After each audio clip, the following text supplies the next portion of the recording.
Good evening and welcome to Athens City Council. It's Monday, December 7th, 2020 at 7 p.m. We're leading off our meeting tonight with a public hearing, and this is for the rezoning of the Lurig Road proposed annexation area to R3. And that is connected to a reading of 13520, which we will have later on in our regular session of council. So if I could call on Councilmember Fall, our chair of our Planning and Development Committee, and we also have two other representatives here, and we also have attendees from the public. So we'll start the public hearing. Thank you. Great, thank you. We've talked about this particular development many times. It's gone through several different processes, including the Planning Commission and now Council. So this is the proposed rezoning of this area to an R3. This particular project is being spearheaded by WODA, which has other projects in our area that have really helped address certain issues that we have in our housing stock and ability to have a diversity of housing for affordable housing and those sort of things. So I would like to just open it up for a public hearing, and I'll have Chris actually run when people talk and stuff because she has the magic screen. Thank you. Okay. And are there any council members? We'll lead off with council members or administration. Anybody who would want to make a comment? Okay. And we also then have several attendees. Is there anyone who is attending as a member from the public that would like to make a comment about this proposed annexation? Checking for comments here, and I'm not seeing.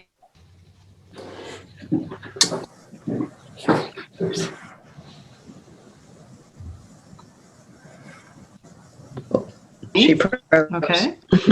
Or I froze. This is one of several public hearings that we have had. Yeah, we did. Yes. Sorry. This is the public hearing, and then the second reading of the ordinance will follow later tonight. Great. I'll ask for one other call if there are any other comments from our attendees. And if not, then we'll move into our committee meetings. Great. And this public hearing will be considered closed. Thank you. Thank you. For our committees tonight, we have transportation, and that is chaired by Council Member Peter Kotsis and joined by Council Members Claude Felcher and Crowell. And I'll turn it over to you, Council Member Kotsis. Thank you. President, nicely, thank you. And I just have one quick point to bring forward in committee tonight, and this is an additional grant submission that we have been asked to apply for through the Appalachian Regional Commission. This is a $500,000 grant that would help fund the connector road between West Union and West State Street. It's considered to be the Herald extension. And so this, if we were successful, this would allow us to place this part of the project in the 2022 construction cycle, along with the West Union street improvements that will be coming at that same time. This would be a grant that would be administered by ODOT, so the funds would transfer from ARC to ODOT. And this is a similar program. They've funded other streets in our city, including the Stimson Roundabout McKinley Connector Road, Columbus Circle, and also the East State Access Road, which is the one that runs parallel with East State Street that connects up Autotech, Holzer, and a couple other medical buildings that are back in there. So this is something that ARC has looked at and has thought that this is a good thing to to apply for. Not guaranteed, but there is a good shot because we did get an initial look over and was encouraged to apply. Do we have any additional any questions? Mayor Patterson, I don't know if you have anything to add to this. I do, in that the access road, ARC access road, is a highly competitive granting mechanism. As Councilmember Katsas has indicated, we've been successful in the past, largely because... Well, maybe. Leave it out, would you? Because we're able to deliver on projects that are funded by ODOT. The other thing with access road, ARC access road grants, there's a economic development component attached to that. That's one of the main metrics that they're looking at to see, what will the economic impact be on a city to have a project like this. They are well aware with Stuart McDonald and the improvements down there at the STUMAC building. They're certainly familiar with the Innovation Center. And I believe most recently they're aware of the ordinance that council just authorized a month or so ago with Herald Drive and the lot splits down there. And again, recognizing that as an area that we could see economic development with whatever businesses may decide to purchase some of those lots and build on them. So that's one of the key components with this. They certainly recognize that there is a need with this connector road.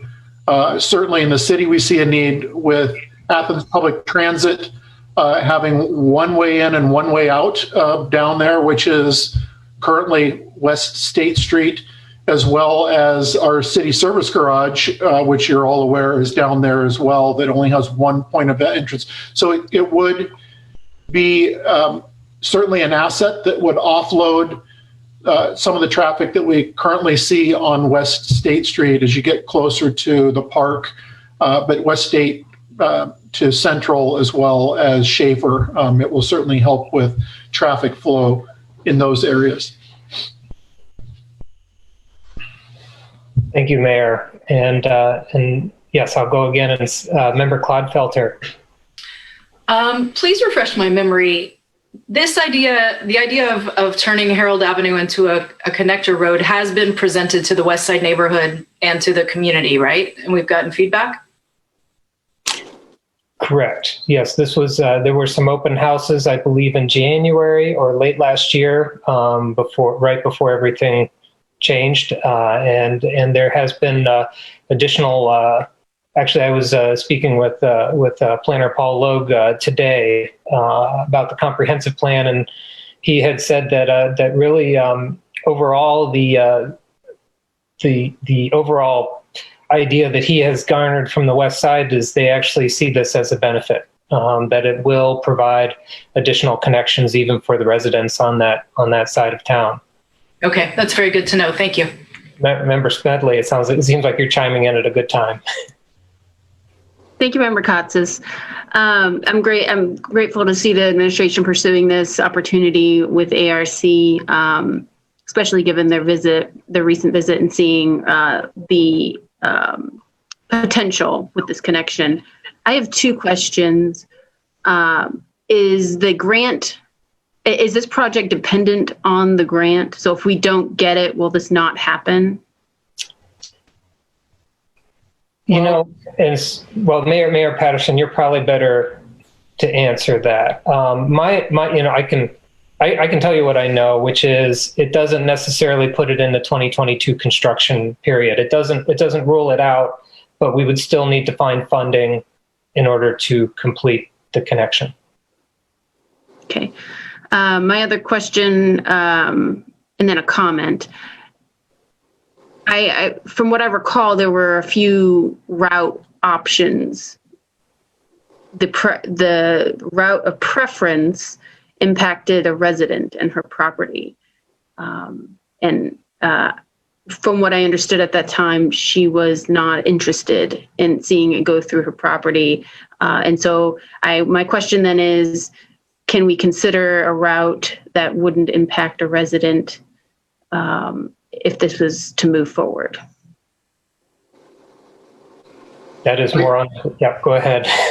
I was just going to say, sorry, Councilmember Katsas,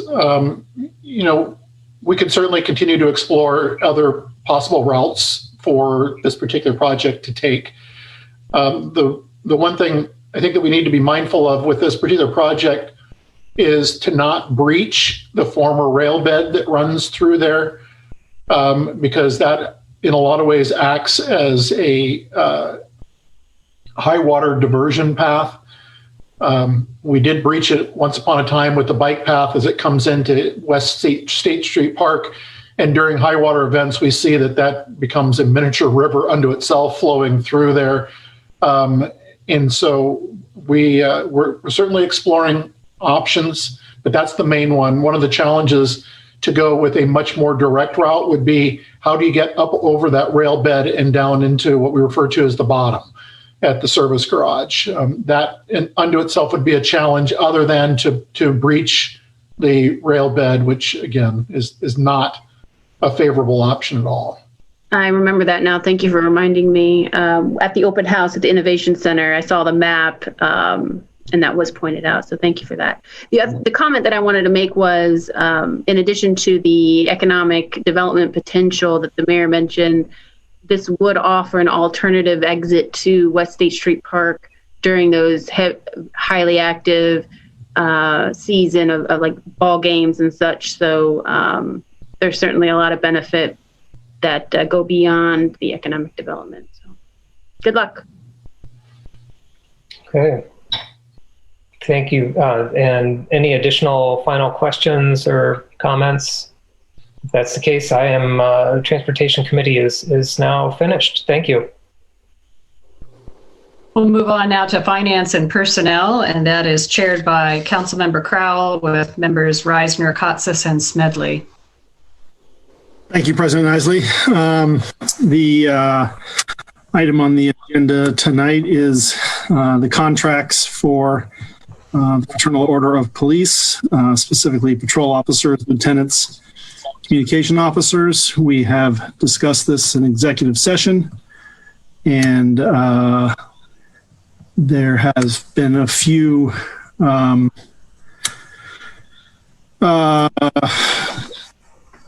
things to discuss for council in the final offer. We are maintaining the current contract language, except for a few pieces. The wages, as discussed, are a 2.25% increase in year one of the contract. Then there is a provision for a wage reopener in the second and the third year of the contract. The insurance, we will propose to maintain the current insurance with the addition of an HSA option for year one, and then an HSA option for year two, and then a reopener on this issue for insurance in the third year. The uniform allowance would be paid at the end of each quarter, and this will remove a large burden on the administrative staff in the police office. And then the resolution of the state of emergency clause in the contract, which is Article 16.7, pertaining to hours of work and overtime. It was agreed between the city and the union leadership to change the language so that a state of emergency is declared by the mayor of the city of Athens or the Athens County Sheriff and non-essential city personnel. If a state of emergency is declared, the previous language was by the governor, but now it is by the mayor of the city of Athens. And non-essential city personnel are directed by the city administration to not report to work then employees on duty will receive 2 times their hourly rate for all hours worked during the declared emergency, which is the previous language. And if a state of emergency is declared by the mayor of the city of Athens or the Athens County Sheriff, when again, non-essential city personnel would not be scheduled to work, employees on duty will receive 2 times their hourly rate for all hours worked during the declared emergency. And for the purposes of a snow event, this is defined as a level 3 only.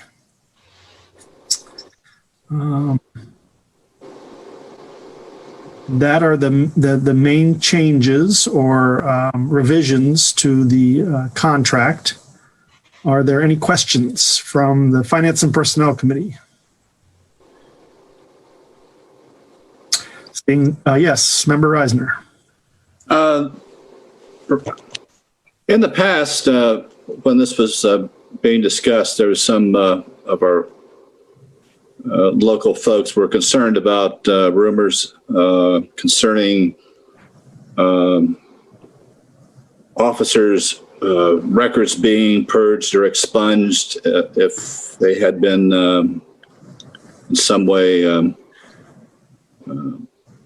don't know, a charge with excessive force or something like that, and then that entered into their personnel file, that after a certain period of time that would disappear.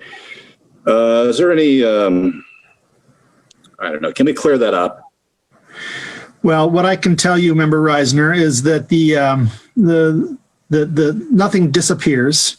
There is a period of time, I believe, that the police department holds record in a certain place, and then it is retained in another database. Chief Pyle, would you like to speak to that tonight? Sure. Yeah, there's no truth that records are destroyed. That's against public record law in the state of Ohio. All disciplinary records are kept for the life of employees. And those are all maintained by Human Resources in the HR department. It's called the personnel jacket, personnel file, HR file, whatever. So the references from the group several weeks ago was really related to the time frame for progressive discipline use. So once those stated time frames go by and there's no intervening discipline for an officer, those records could be moved into an inactive file that's also maintained by HR. Those records are given when requested absolutely to the public, and they're maintained, as I said, for the life of the officer. But we would not use those records in progressive discipline if there was additional discipline to be given for a violation of the same type. So the most common place this comes into play is for tardiness. Sometimes new employees don't quite understand the schedule that police officers need to maintain the rigidity to the schedule. And so they'll sometimes come in late, sometimes several times, and we have to discipline them in a progressive way to get them to understand the reliability a police officer needs to maintain their schedule. And so let's say they're late 3 times when they start and they go through the progressive discipline. What would match a 3rd time would be a written reprimand. And then they go 2 or 3 years without being tardy again. And then 3 years later, they're tardy. Well, we would not use those 3 prior incidents that were over 3 years ago to determine the next level of discipline. They would essentially start over. But we would have access to those records just like the public would. We'd be able to look in that inactive file and see that there was an issue at one time, but it's past the timeline for progressive discipline. So that's really what that's about. We do not destroy records. Thank you. Thank you, Chief Pyle. Appreciate you being here tonight. Are there other questions from the committee or from other council members? City administration, or yes, Member Clodfelder. Not so much a question as a request. I wonder, Chief Pyle, I know that one of the other issues that the protesters that came a few weeks ago were talking about was their understanding at the time that if a police officer declined to go on to overtime, that he or she would still get paid for overtime.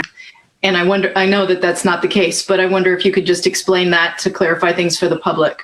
Yeah, they misinterpreted that section of the contract when that section of the contract deals specifically with how we equalize overtime lists at the end of each pay period. And this is standard throughout all divisions in the department, not just the police department. And so there's a need for union employees to have equal access to overtime across the board. And so at the end of each pay period, we equalize it based on the amount of overtime worked and the amount of overtime offered and not worked. And so that language specifically referred to when an officer refuses the opportunity, they receive credit on the equalization list as if they had worked it. That way, we know at the end of the pay periods who was offered and didn't work and who was offered and did work. Does that make sense? And so it's just a way of equalizing the overtime. It's silly to think that we would pay police officers to refuse overtime. And if that were the case, we'd never get another police officer to work overtime again. So, because they just refuse it and get paid anyway. So it's a massive misinterpretation by that group. Thank you. Thank you. Member Fall, did you have a question? I think that it's more of a point of as we go through these negotiations and other ones going forward, recognizing that there is the COVID and being able to come back to renegotiate, I think is a very important thing to point out. Also, I like the conversation about what the different things that have come forward with the Black Lives Matter protests and other people who've come forward to ask questions about these issues. I think that's important because it points to things where, well, there really isn't this is not happening, and this is how we can go forward in a better way. And I'm encouraged by that. So thank you. Thank you, Member Fall. Member Grace. Thank you, Member Crowell. I just want to clarify about the reopeners for wages. That's year 2 and 3, and for insurance was in just year 3. Correct. And that is that at the request of either the city or the union? It was our request to have the reopeners on insurance. Okay. And so those reopeners could happen if the city requested at that time or the union, and it'll just be a small negotiation at that point. Yeah, they will happen. I mean, the reopeners are solid, so it doesn't matter who wants them. They will happen, and we will at this time next year have to renegotiate the contract only on wages for next year. Okay. And that's part of the bargain for the COVID issue, obviously, because we don't know what the budget will look like. And then the insurance we felt was solid enough. The report we haven't seen a significant increase in 4 years on the insurance. And so we thought it was safe to go 2 years before we asked for a reopener there. Thank you for that clarification. President Nisley, did I see your hand? Briefly, yes. I did want to make clear that a question had come in from the public about whether they could offer, comments during the committee meeting or during the reading of the ordinance related to this contract. Members who are attending tonight can make a comment. They can speak for 3 minutes. They need to identify their name, address, and if they're affiliated with an organization. And it's also, at this point, it's not something that we're opening up for debate tonight between council members and public, but if public did want to make a comment, they could do so. Thank you. Thank you for alerting me to that chat comment. President Nisley, would you like me to, do we know, are there any people who would like to speak currently? I don't have anybody currently raising their hand. I haven't seen anything. Okay, so we're still, we will keep an eye on the chat. Thank you, President Isley and public. If maybe their questions have been answered. I just wanted to open it up to city administration if there's no more comments from council. Comments from city administration? No? No comment. And last chance for the public. Would you like to comment on this issue? Okay. Seeing none, President Isley, that ends this session of Finance and Personnel. Thank you very much. We'll move on now to our regular session of council. The first item of business being to establish a quorum and all members of council are present. The next item I would like to add is that we've had a change in the agenda tonight to amend our agenda. We are adding one ordinance that's an annual ordinance that we have for reducing our appropriations so that we can close things out towards the end of the fiscal year. The second amendment to our agenda tonight is to delete the executive session. So could I have a motion for amending our agenda, please? So moved. Okay, moved by Clodfelter, seconded by, is that Smedley that I see? Yes, thank you. All right, all those in favor signify by saying aye. Opposed? Nay? All right, the motion carries. Thank you so much. We're now on to communications, and council members have received a notice from the Division of Liquor Control. This is for the Athens Pyramids. It's doing business, the LLC, doing business as Athens Pyramids, and this is at 5 Mill Street. And they currently have a D3 and a D3A permit, and that allows them for on-premises consumption until 1 a.m., the D3. The 3A extends that to 2:30 in the morning. What they have applied for is a D5 permit, and that would give on-premises permission for consumption of beer, wine, and low-proof mixed beverages on the premises, and also for carryout. And if that D5 extension would be approved, then they need to cancel the D3 and the D3A. And that was mailed to us in November, received, and we would have until December 10th to make comment if we wanted to. So just to let you know of that public notice. And are there communications from other council members? Councilmember Fall. Thank you. I wanted to let everybody know that the Special Improvement District of Uptown Athens is starting their drive to get people to sign up for what the Special Improvement District is calling their first year improvement plan.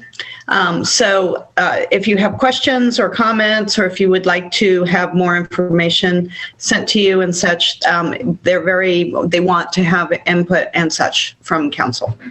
So you can direct any questions or anything to me or to Mayor. So, or Polo too. Great. Thank you. Mm-hmm. Any other announcements from council members? If not, we'll move on to communications and reports from other elected officials. Law Director Eliason? No report. Okay. Auditor Hecht? Oops. It was muted and unmuted. There you go. I just wanted to let everyone know that we had a good audit again this year. No findings, which go in the audit, and then the management letter is issued separately with issues and non-compliance and different things. Anyway, no management letter, so I guess I have a certificate coming from the state auditor's office, but because of COVID, they haven't been able to present it. So anyway, we know it's out there. Our audit is on the Auditor State's website if anybody wants to check on it. Council members, of course, and the mayor have all received a copy from our office. So anyway, we did a good job considering all the difficulties from the year. I just wanted everybody to know and to thank everybody who worked hard to make sure we were in compliance and had our paperwork in line. Thanks. Yeah. Thank you, Auditor Hecht. I know it's a lot of work for both you and all of your staff, and that's great to have the, no issues found, and we're in good health and in good hands, thanks to your office. Thank you. Mayor Patterson. I just have a couple items this evening, President Isley. The first one being, I want to give a thank you to one of our local business leaders who every year does the lighting in the uptown area and put up new lighting this year. I've heard overwhelmingly great comments, strong comments in favor of how it looks uptown. So the Cornwell family, and in particular Les Cornwell and everything that he has done with the uptown area, to include this year and possibly last year West Union, with the West Union improvement, where we now have lighting there, which we hadn't in the past. That was one thing. The other thing is that I have been appointed by the state treasurer's office to the Southern Ohio advisory group to meet with the treasurer, state treasurer, to talk about some of the issues in Athens County in southeastern Ohio. And we had our first meeting today, first one that I had been affiliated with, and it was great to establish a relationship with the state treasurer, and we'll continue to engage with that office as we move forward with all things treasury related. Great. Thank you. All right, we'll move on to ordinances for third reading. The first one is 11720, an ordinance establishing a complete streets policy for the city of Athens, and is introduced by Councilmember Kotsis. President Isley, thank you. I'd like to make a motion to adopt 011720. We have a second from Councilmember Clodfelter. Thank you. And once again, I don't know how much review has gone into this, but basically I want to go back a few years and thank the collaboration of the health department, who really spearheaded this idea quite a few years ago, and looking forward to today. As you look through the 2040 comprehensive plan for the city of Athens, one of the points is establishing a complete streets policy.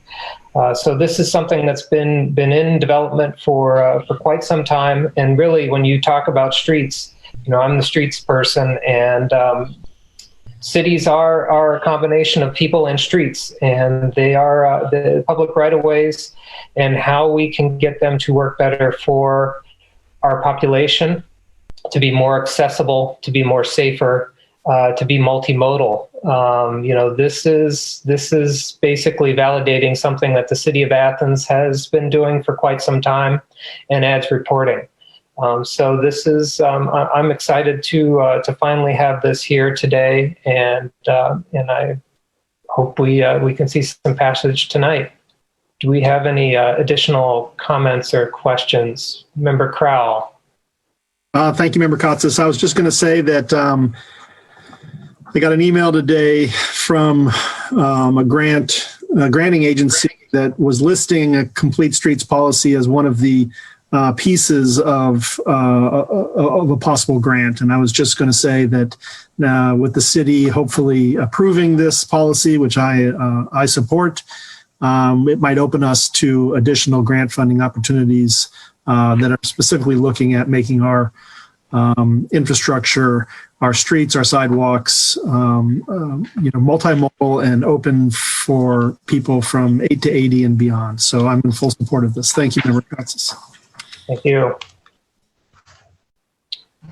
Mayor Patterson. I applaud you, Councilmember Kotsis. I remember driving back from Washington, D.C. with you sitting between my twin daughters in the back of my pickup truck and having this conversation about the need for complete streets when you were attending a bicycle conference and I was at the National League of Cities. Again, I applaud you for sticking with it and bringing this across the finish line. Well, you have to vote on it first, but soon. All right, thank you. Okay. Anyone else? Do we have any members of the audience like to speak? I see none. Okay. So I think we're ready. All right. We have a motion and second for approval of 11720. All those in favor signify by saying aye. Aye. Aye. Aye. Opposed, nay. Motion carries and the ordinance is approved. We'll move on to Ordinance 12720. This is an ordinance granting a special right-of-way permit to Hocking River Development, owner of 26 East Park Drive, to allow directional signage for Marietta Memorial Hospital, Athens Department of Primary Care, and is introduced by Councilmember Fall. Thank you. I move that we adopt 12720. Second from Councilmember Grace. Thank you. This has actually been before council in a different iteration. This particular one will also have some signage for the city. That's another plus with these two ordinances, which also the one is another right-of-way. The right-of-way will be for 7 years, and then it will go through the regular process that's been administratively applied.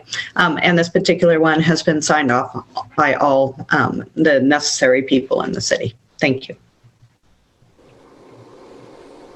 Do we have any other comments or questions from council members or administration or any members of the public?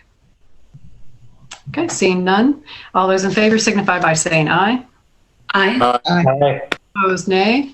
The motion carries and the ordinance is approved.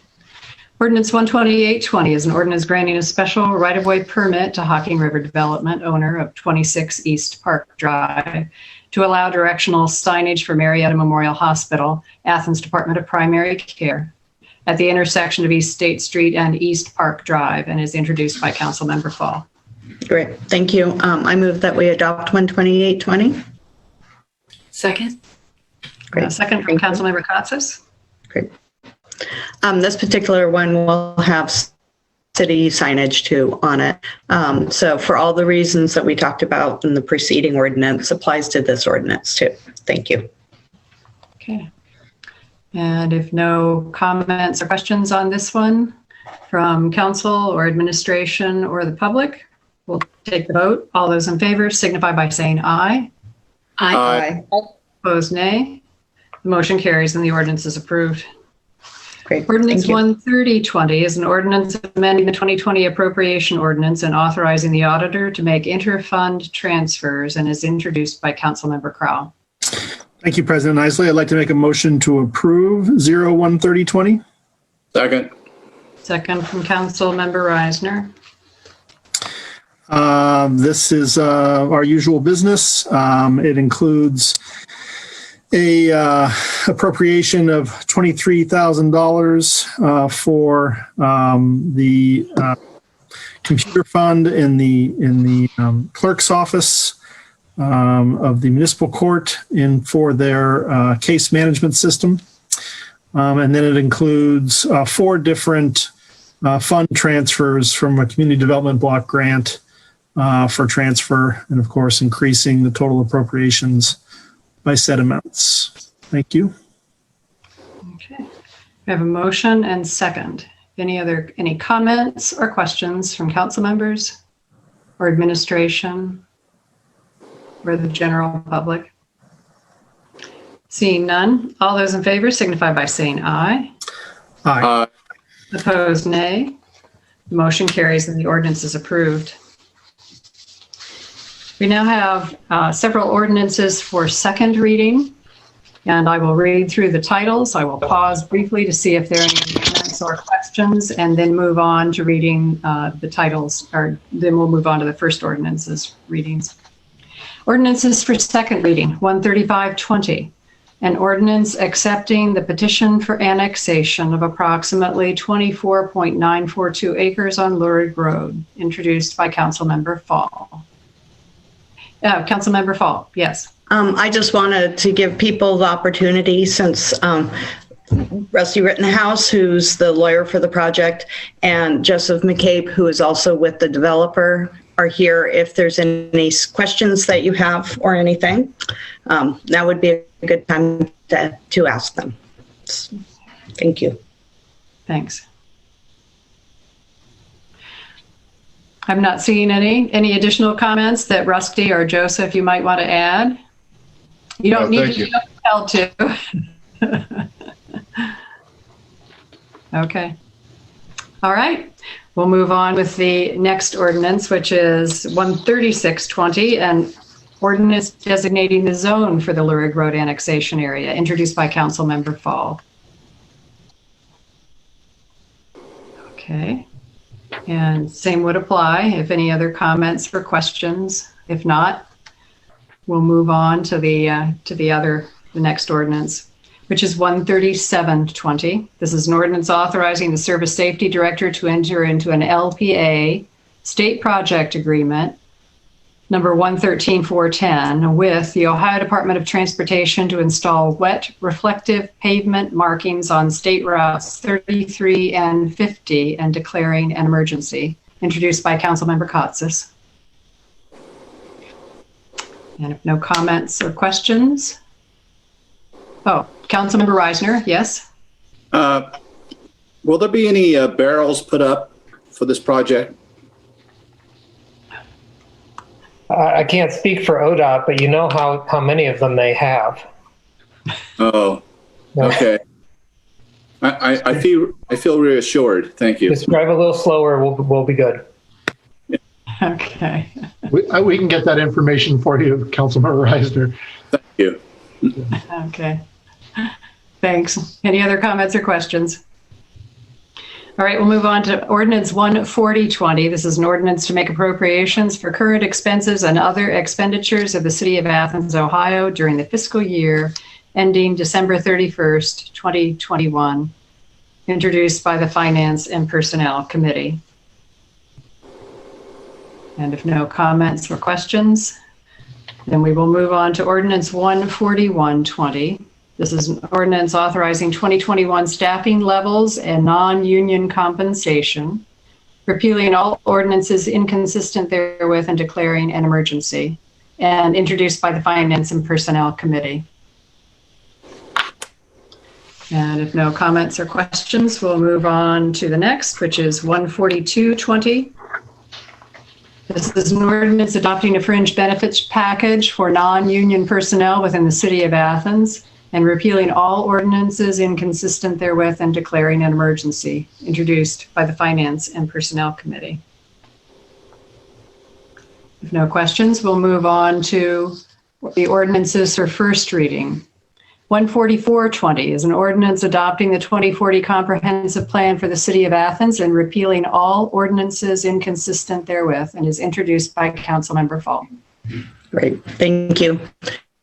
I'm really excited to be able to address this particular ordinance. As we saw in the committee meeting that we had with Paul Logue, it's a really exciting result of all the planning and all the different meetings and open houses and all those participation by all our citizens to put this together to make a very comprehensive, as the name is, plan for what we want to see in Athens over the next 20 years. And it's just a start because, as we all know, plans are always organic, and so it will move and it will change somewhat when we start doing some of the implementation, and that will be a process that will be unveiled in the near future, like probably in the beginning of new year, to put together an ad hoc committee to be able to start looking at how we want to implement it.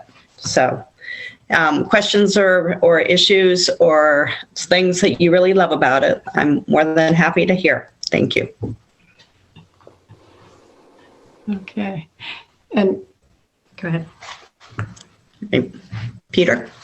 Yes, thank you. And what I really love about it is how it talks about our systems, in a larger, broader section, but then drills down into the neighborhoods and really looks at the neighborhoods and their differences and the things that they need as we move forward. So it is truly comprehensive.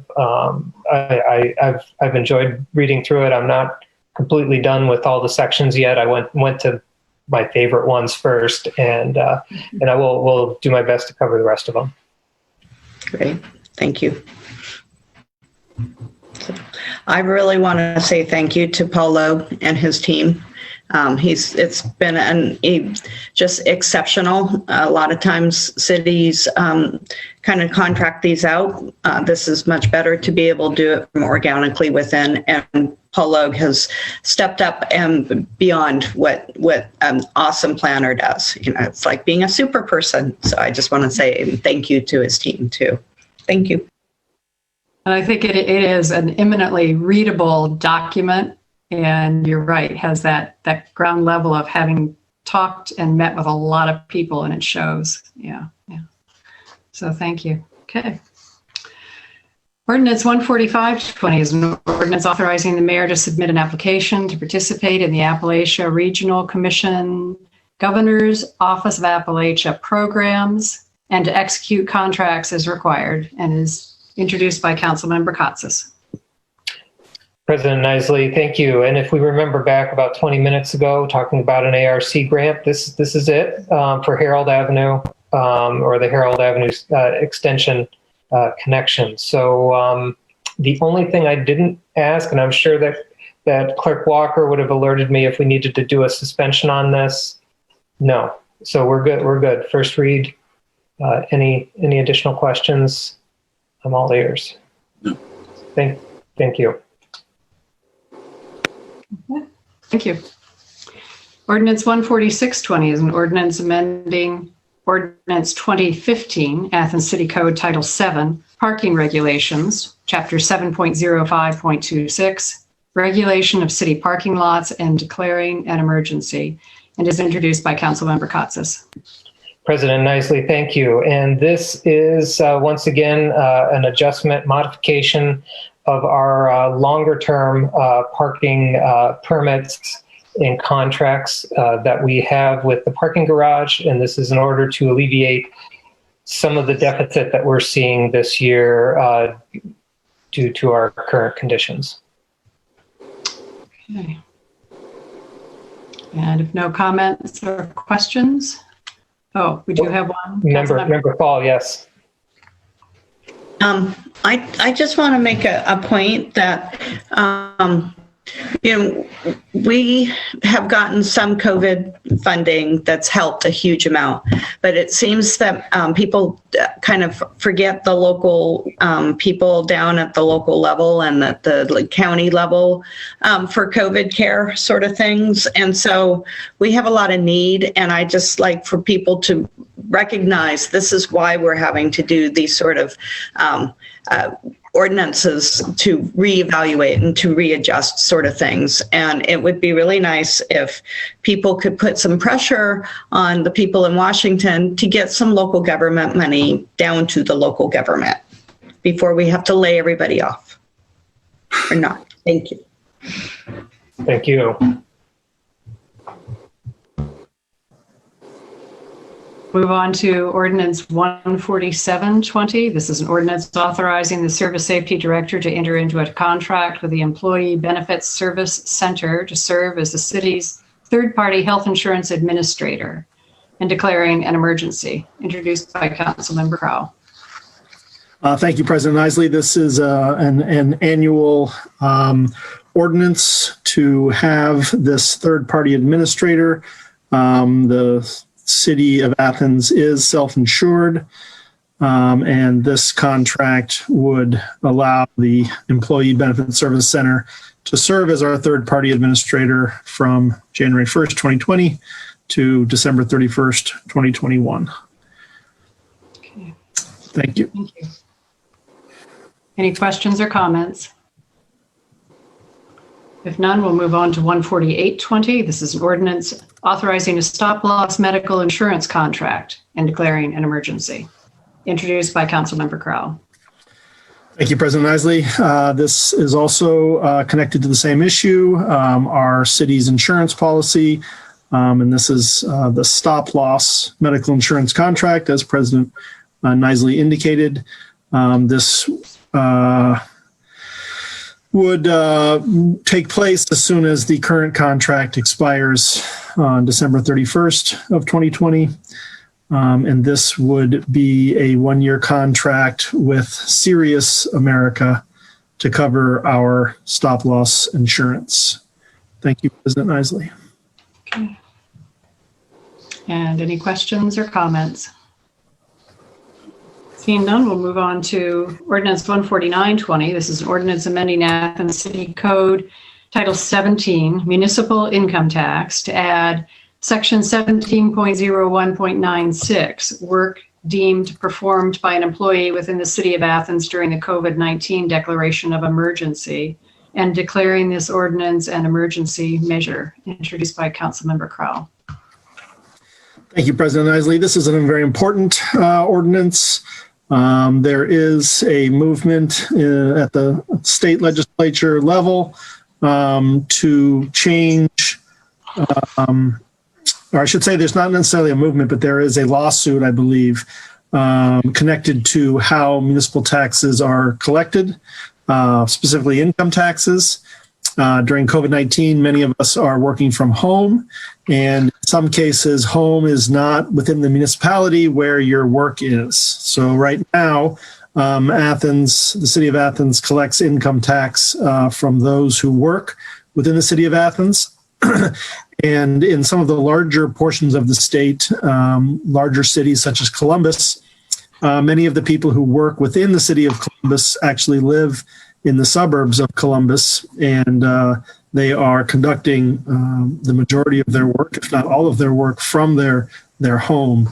And there is a movement that the suburbs would collect that income tax for their own coffers instead of the city of Columbus. Here in Athens, that would be a tremendous impact on our city revenue.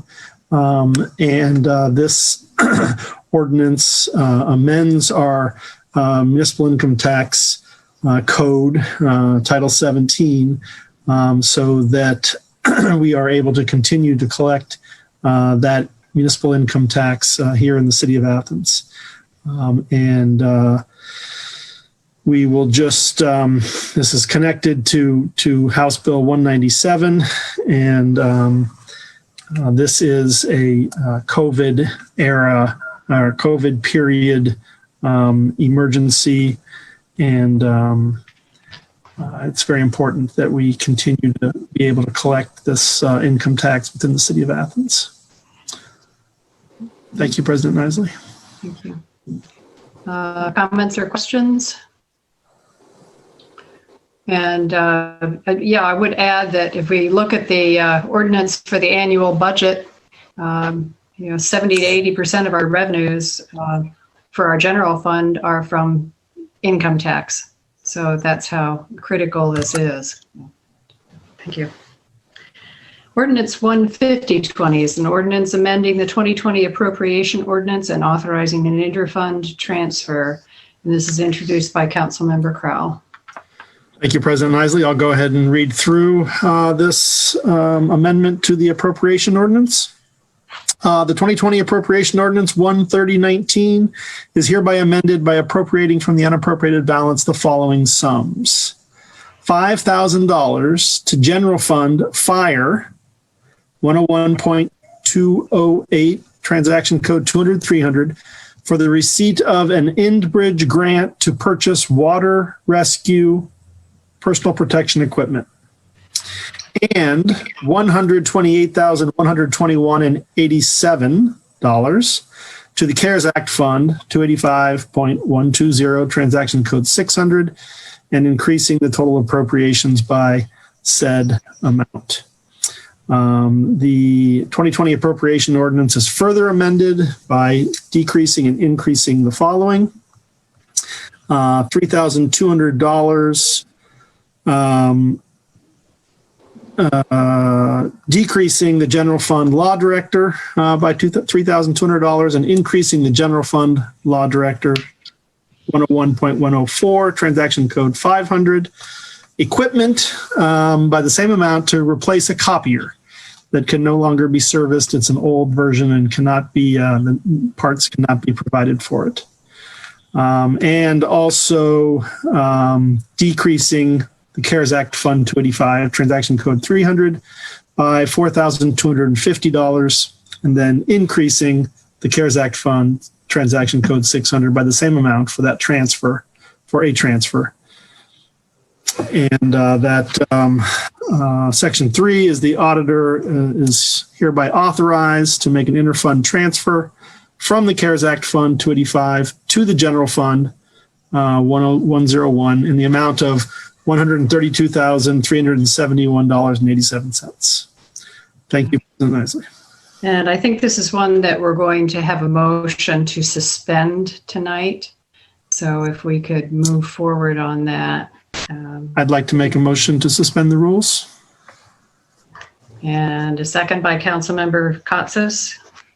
The reason being that these are monies that need to be in the proper place with due diligence. Okay, thank you. So we have a motion and second for suspending. All those in favor signify by saying aye. Aye. Opposed, nay. Okay, the motion, the rules have been suspended, Councilmember Crowell. Thank you, President Isaac. I'd like to make a motion to approve 015020. Second. Second by Councilmember Smedley. Okay, and any further, we have heard the ordinance. Is there any further discussion or questions or comments? Seeing none, all those in favor of approving 15020 signify by saying aye. Aye. Aye. Opposed, nay. The motion carries and the ordinance is approved. Ordinance 15120 is an ordinance authorizing the mayor to enter into an agreement to provide financial support for the operation of the Athens County Convention and Visitors Bureau and declaring an emergency. This is introduced by Finance and Personnel Committee. Thank you, President Isley. This is a contract that we have with the Athens County Convention and Visitors Bureau. This is we've just are about to end a 3-year contract, and this proposal is for another 3-year contract with no changes to the main components of the contract.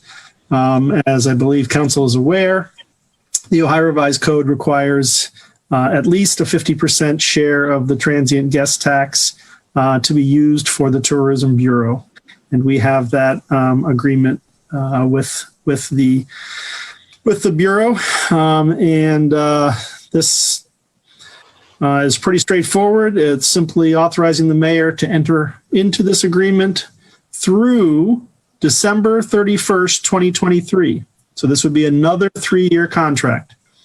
And this is obviously to provide that support from the Tourism Fund for the operation of the Bureau. And that is all I have, President Isley. Thank you. Any comments or questions? Mayor Patterson. I do have a question for council, and maybe I just didn't see it in my package, but if you look at item number 1 under the Visitors Bureau agreement, it says the Visitors Bureau agrees to use the sum paid by the city for the Convention Visitors Bureau and the city visitors in the city of Athens, including but not limited to the activities detailed in the attached scope of services. Is there an attachment of that scope of services that I just did not see? It is there. It's right before. Yeah. In the drive, Mayor, it's right before. Great. Thank you. That's my only comment. Okay. And do we have any other questions or comments? Councilmember Katsas? Yes, and I will mention that I did receive some citizens' input on this, and they raised the question about. I know that we've had a council member attend the board meetings, but not be a voting member. And since this is an amount of funds that are going to the Visitors Bureau, even though they have to go based on ORC. Is there an ability to have that input? And I don't even know if anybody here has the answer to that question. Remember, this isn't mine. President Isley. Councilmember Fall, yeah. I have been the on the board of directors for the last couple years as a non-voting member. It's traditional but not required to have somebody from council. I think as Sam has, I resigned my position, and Sam, I think, has stepped forward to do that for the city council. So thank you. I enjoyed my time doing it. It was, I have travel agency in my blood, so it was a really fun experience. So thank you.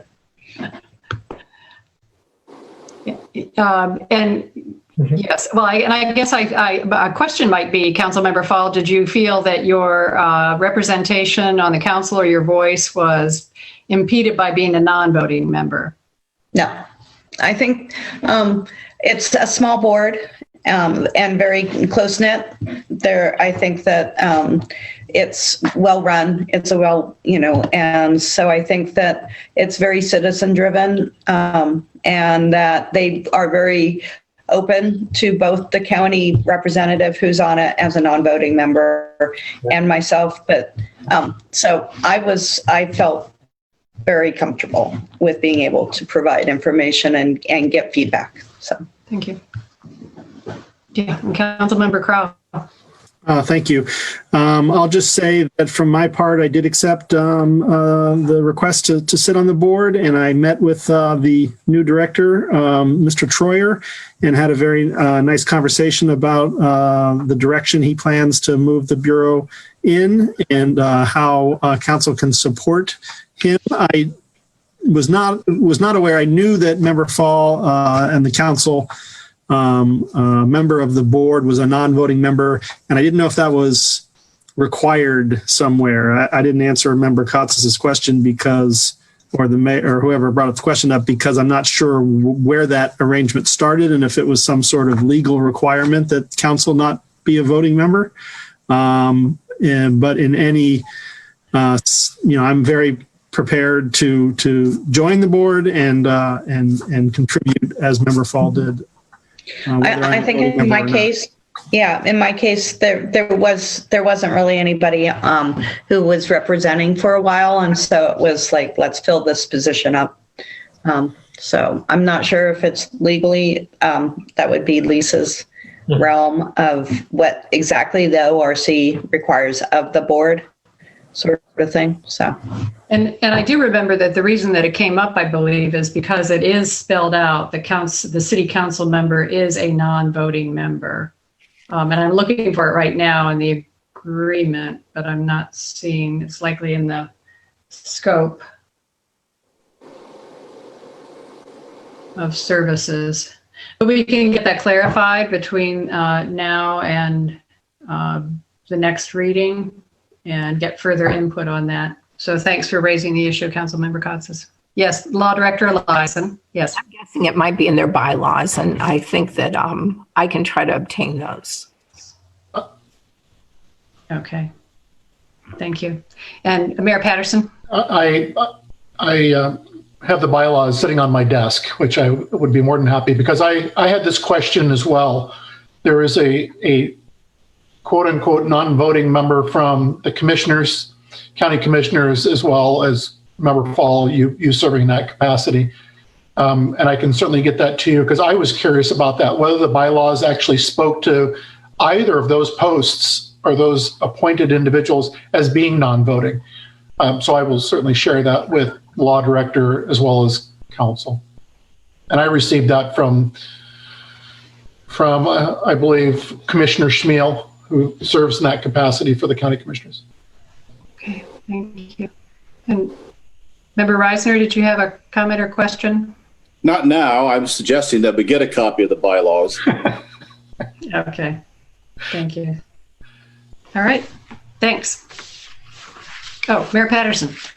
Just real quick, I think now is a good time just to remind the viewing audience and anyone new to City Council who is not aware of this, and that being that 50% of the city's transient guest tax by ORC goes to the Convention and Visitors Bureau, or bureaus if there were more than one, and there's not. There's just one for the county, city and the county.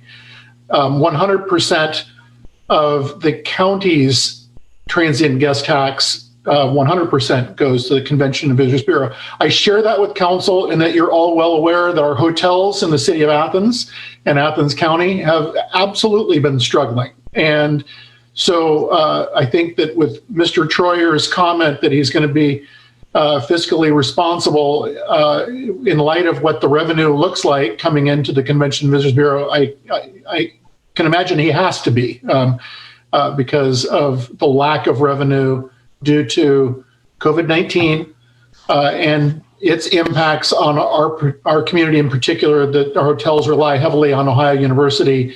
And when there aren't the normal functions going on at the university, those overnight stays suffer significantly. Thank you. And Councilmember Crowell? I just wanted to note that there was a question in the chat about the voting board members of the Bureau. And Member Fall, I don't know if you can speak to that.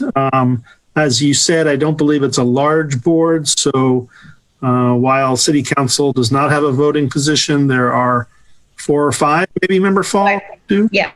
The membership of the board has turned over quite a bit over the last couple months since Paige Ellis resigned.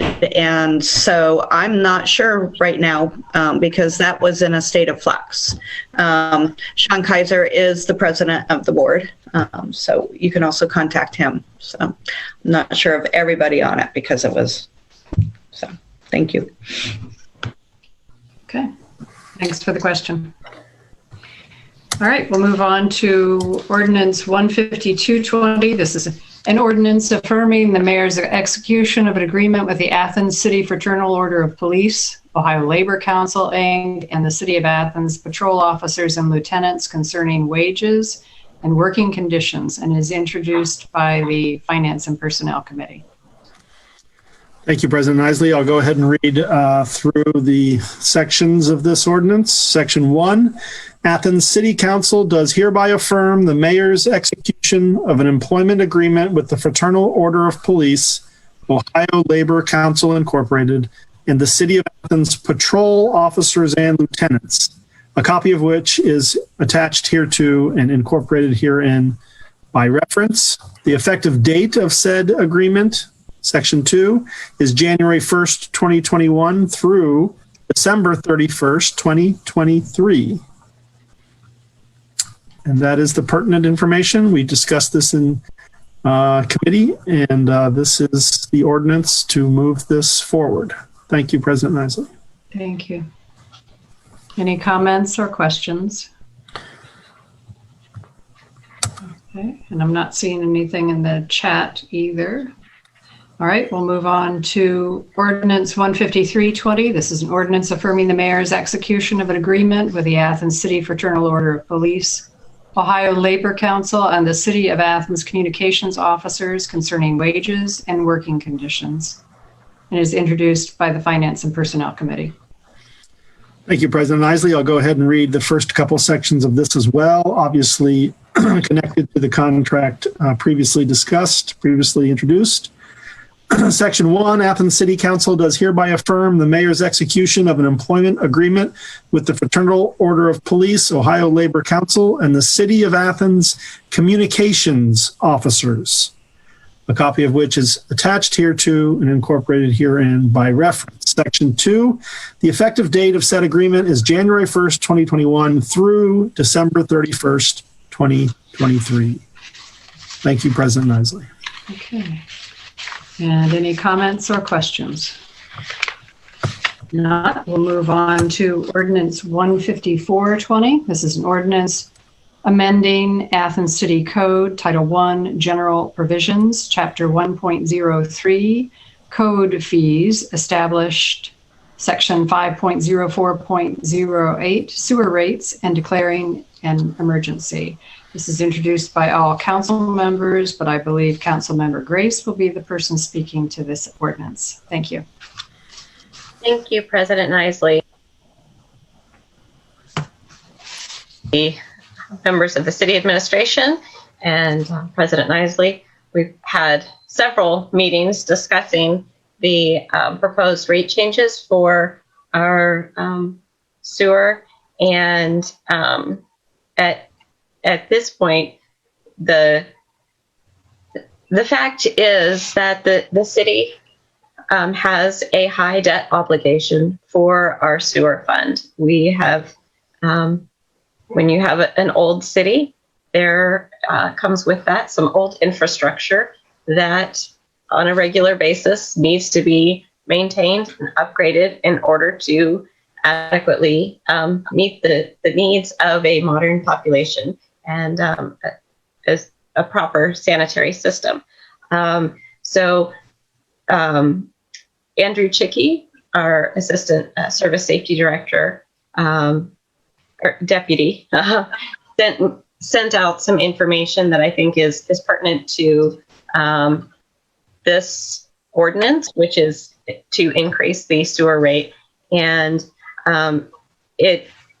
the estimates are that at the end of 2020, the sewer fund, in terms of revenue brought in to the sewer fund and obligations that have to be paid from the sewer fund, will be at a deficit of $223,108.86. So we were operating at a significant deficit for that fund. And a couple of weeks ago at the committee meeting, we were discussing the possibility of a 4% sewer rate increase, as well as some miscellaneous fee increases. And I believe city administration at that point was also considering a 3% water increase. And this, the sewer increase and fee increases are within the purview of council. We are authorized to make the decisions on those increases. The water rate increase is handled administratively. So it all goes to residents on a single bill. So along with trash and recycling and composting. So, but it's handled differently in terms of determining what the rates are. So Mr. Chickey also provided an estimate of where this fund would be at the end of 2021 with the 4% increase. And the estimate is that at the end of 2021, we have a deficit of nearly $49,000, even with a 4% increase. And in addition to our current debt obligations, we know that there's a county sewer expansion project in the works, and the city is going to need to replace a sanitary sewer line on Richland Avenue, as I believe, correct me, Mr. Mayor, if I'm wrong about this, but I believe that is going to be needed in order to handle the increased flow from this county sewer expansion. And so we'll be taking out an additional loan at some point in 2021 and in 2022 and in 2023, there will be additional loan payments coming due. So our sewer fund definitely needs an increase in revenue. So what this ordinance proposes is a 6% sewer rate increase, but that is with the understanding that the water rate increase, the administration has said they will keep that to 1% rather than the 3%. And so to offset, because the sewer fund is in a much more dire situation financially. And so that is, to me, looking at the rates in the ordinance doesn't say a whole lot about what it does. But that's some of the background, is that with a 4% increase, we still had a $48,995 deficit for 2021. And again, this is estimated based on projections for revenue and expenses. So this changes the 6% increase changes the sewer rates from $5.24 for residential to $5.55. Commercial goes from $5.92 to $6.28, and industrial from $6.53 to $6.92. And then the breakdown based on the metered amounts, again, is a 6% increase. So that is where we are. And it does include an emergency clause to allow this increase to go into effect January 1. But as we'll get to in future ordinances, I have not introducing the increases in the penalties across the board. Just this, that really seems to be critically needed to meet our debt obligations for this fund. That is my introduction to 154.20. Thank you, President Isley. Thank you. And do we have any comments or questions from council members? Councilmember Clodfelter? It sounds unfortunate, but I agree that it sounds very, excuse me, I agree that it sounds very necessary to raise the fees for the sewer fund more than expected. But I applaud the city for being willing to lower the rate increase for the water, the drinking water. So thank you for balancing things out. Okay. Additional comments? Questions? And do we have any comments from the public? Sure. Okay. All right, we'll move on to the reading of Ordinance 155.20. This is the ordinance amending Athens City Code Title I, General Provisions, Chapter 1.03, Code Fees Established, Sections 5.03.04 Water Rates and 5.04.05 Wastewater Dischargers to increase the rates, introduced by all council members. And Councilmember Grace. This ordinance includes the removal of one fee, which is an after-hours delinquency turn-on fee, which actually just doesn't happen. So there's no need for that to be in the ordinance. However, there is one new fee and one change. And the new fee is for an after-hours turn off. So this is in the event that an individual or a plumber, someone who is working on a water system, if they need the water turned off at the meter, it requires the city coming out to do that. And if that needs to happen after hours, so after our city employees have gone home and they would have to be called back in and paid overtime for this, then there will be a charge of $50 for that service. And I believe the estimates are that it actually costs the city somewhere in the range of $120 to $130 to do this. So it makes sense that there would be a bit of a charge to the consumer for having the water shut off at the meter after hours. The other change is that for wastewater dischargers, we have a per gallon fee for hauled septage in order to receive that into our city sewer treatment system. And that fee is increasing from 5 cents to 6.5 cents per gallon of hauled septage.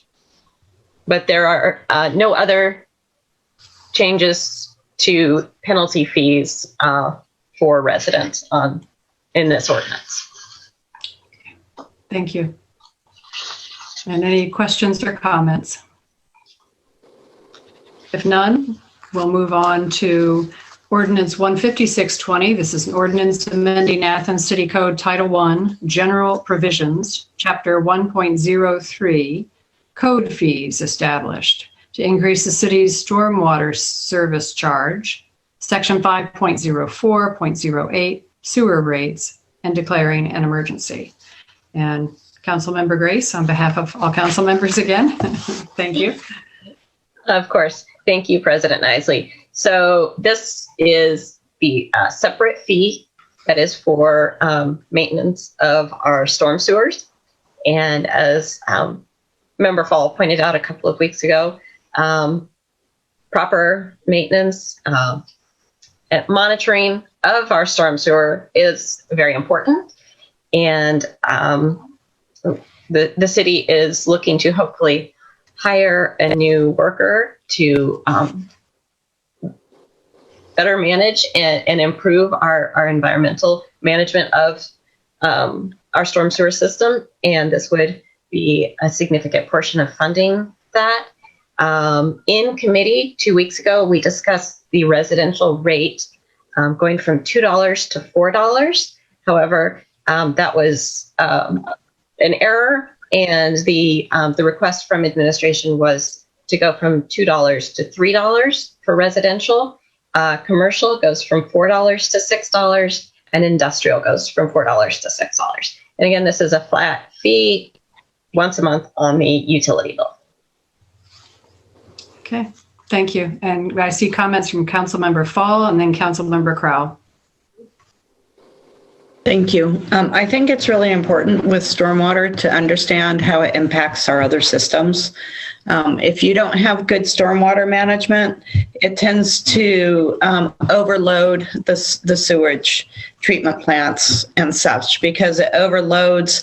And there's areas in Athens where the stormwater sewage needs to be cut off from the other types of flow, because we have very, very old storm sewers and stuff.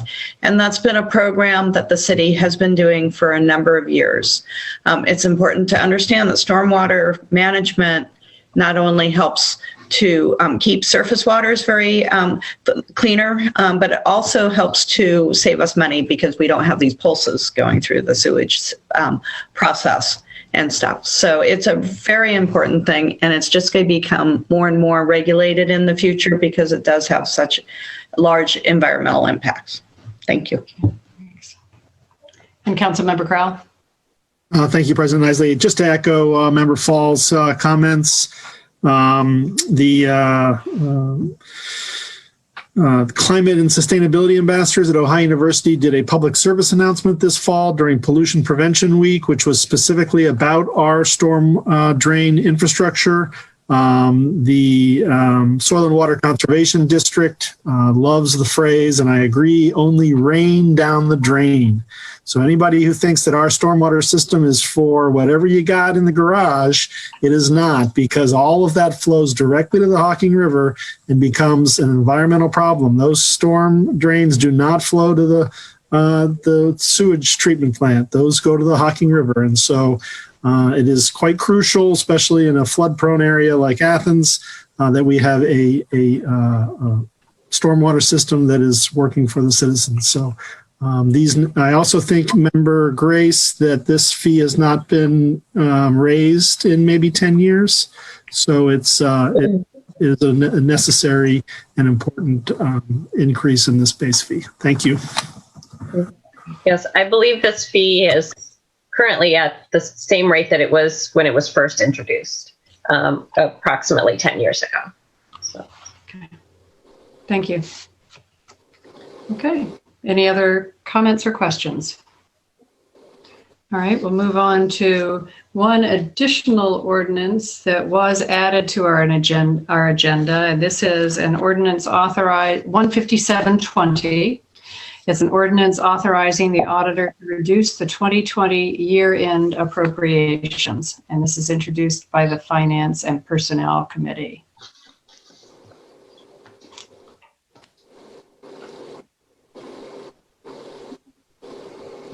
Thank you, President Nisley. Is this listed separately in our drive? It may have been separately in the drive, and what I can speak to it briefly. This is part of an annual reduction in our amounts of our appropriations. What this does is gives the auditor the permission to reduce the appropriations in different amounts so that we can adequately calculate our year-end balances. And if there are areas where we have underspent, to be able to reduce those appropriations. And so just a lot of our year-end adjustments. And it also helps us then in calculating what kind of carry forward that might be available in the next fiscal year. So, and it's a very simple ordinance, and all it does is says where anticipated receipts are not adequate and when combined with a carry forward balance not sufficient to approve full appropriations of funds, that it allows the auditor to reduce the year-end appropriations. Thank you, President Isley. I have seen it and I can't find it now, but I know it's a shuffle of papers. I lost it a moment ago and I was madly searching for it, so I understand. I'm sure I've put it somewhere where it shouldn't be, but thank you. Well, it's fine. It's a 2-paragraph one, and the auditor will be grateful, and it is a requirement that we have this in place for the auditor to be able to make these adjustments. So thank you. Okay. And are there any comments or questions? Okay, if not, then what we'll do is move on to announcements and other business. I would accept a motion to accept our October 2020 financial reports, which we have received from the auditor's office. So moved. So moved by Councilmember Reisner, seconded by Councilmember Fall. All those in favor signify by saying aye. Aye. Aye. Opposed, nay. Okay, the motion carries. Thank you. And then we have basically pretty much reappointments for several boards. And the first one being the Housing Appeals Board. It's one of our newer boards, and we have several reappointments. And what's happened is that our former member Kraus left the commission, and so Mary Abel is going to complete, we're asking for an appointment for her to move up from an alternate position on the Housing Appeals Board to a member, and that would complete the term of Joe Kraus, and that ends 11/4/2022. The second appointment would be for Patrick Doherty to fill the term of Mary Abel, who was previously an alternate, and that term will end 11/4/21. There's also a reappointment of Brian Miller to a 3-year term that would end 11/4/23. And the reappointment of Nick Polsinelli to a 3-year term that would also end 11/4/23.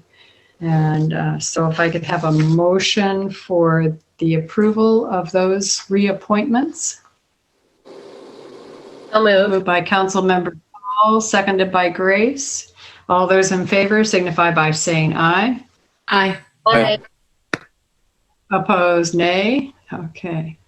Then that motion carries, and welcome to the members who have agreed to serve again for us. Thank you. Councilmember Fall, there looked like there was a reappointment to the Board of Zoning Appeals. Okay. John Gudekin. John Katowski, yes. He has I did not get any paperwork for that today, so. Oh, okay. It's John Gudekunst, who's the Zoning Appeals Board, and he would start a new 3-year term. So if we could have a motion for the renewal of his appointment to the Zoning Appeals Board. So moved. Second. Moved by Councilmember Clodfelter, seconded by Councilmember Fall. All those in favor signify by saying aye. Aye. Aye. Opposed, nay. Okay, the motion carries. Councilmember Smedley, I think there's an appointment that you have for the Historic Preservation Commission. Thank you, President Isley. Yes, I'd like to make a motion that we reappoint Pamela Callahan, whose term would be renewing for another 4 years, expiring November in 2024. Okay. So moved. Okay, a motion by Councilmember Smedley, seconded by Reisner. All those in favor signify by saying aye. Aye. Aye. Opposed, nay. Okay, that motion carries. And then Councilmember Katsas, I believe you have one for the Shade Tree Commission. President Isley, I do. Emily Wood has agreed to re-up for another 2-year tour. This one would end on 12/31/22, and we thank her for all of her work that she has already done and the future work that she will contribute to the Shade Tree Commission.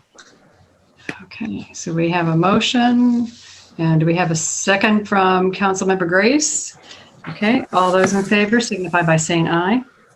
Aye. Opposed, nay. Motion carries. And thanks. This is one of our, these are some of our many boards and commissions, and it's vital that that we have all of these citizens and the public input. It just it makes our work so much, I think, more relevant for our committee and our community endeavors. So thank you all. We will be having a committee meeting next Monday night on December 14th at 7 p.m. And then we will have one final meeting, either a special session sometime later that week or a final meeting on December 21st that will end up the voting for approval on the ordinances, or voting on the ordinances that we have under consideration for us between now and the end of the year. And we will give out the notice on whether that special session is later in the week next week, or if it will be on Monday the 21st. We're gathering information right now. Yes, Councilmember Grace. There's a special session next Monday following the committee meetings, correct? Correct. Or before? Yes. Okay. Yeah. Thank you. And Mayor Patterson, yes. If I may, President Isley, under the announcements and other business, I would like to at least alert individuals who might be watching and be able to spread the word that we do have a vacancy on the Shade Tree Commission. John Katowski, who had served on that commission for a number of years, has graciously accepted a position on the Planning Commission for the City of Athens. So he has migrated off of Shade Tree onto planning. So there is a vacancy to where we are looking for someone who's willing to serve on the Shade Tree Commission. Okay, great. Thank you for that announcement. Okay, and any other announcements from other council members? Councilmember Reisner.